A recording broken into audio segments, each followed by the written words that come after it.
So synonyms. Usually it's a word that sounds like, or not necessarily sounds as in the pronunciation, but it has a similar meaning, like joy, elated, happy along those lines. But we are grossly misusing words that have no synonym, but we are somehow attaching them to one another. For example, white and racist. That's not a synonym. Black and ghetto or criminal is not a synonym. Muslim and terrorist is not a synonym. Hispanic, illegal, is not a synonym.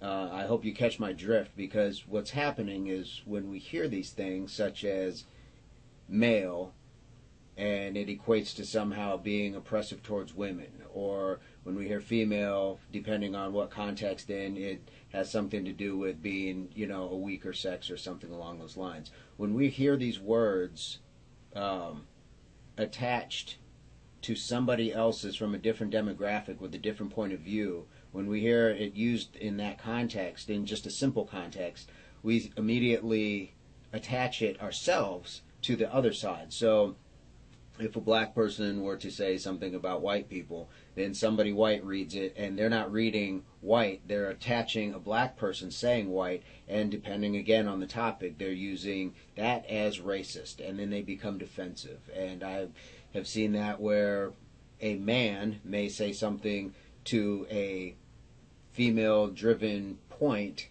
and he immediately becomes a misogynist or a sexist.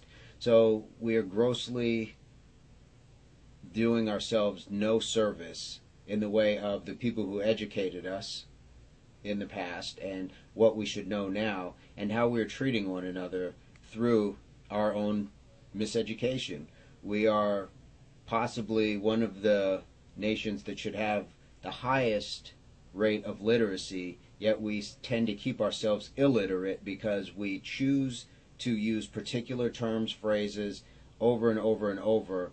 And with that, just like with anything, if you were to compare it to like a shoe, if you continue to run in the same shoe, sooner or later it's going to wear down, and it does not hold the same value that the original shoe did. So the more we use these terms out of context and the more we wear them down, the less value it has to its true and original meaning. We can also say that for something like the N-word in its full context, not with the A, but the ER on it. It really doesn't mean, a disparaging remark to a person of color. That's what the definition now means. But what it's always meant, or it historically has had meanings for, and this was in dictionaries, was it was an ignorant person, slovenly. It went along those lines. Those were synonyms that it was attached to.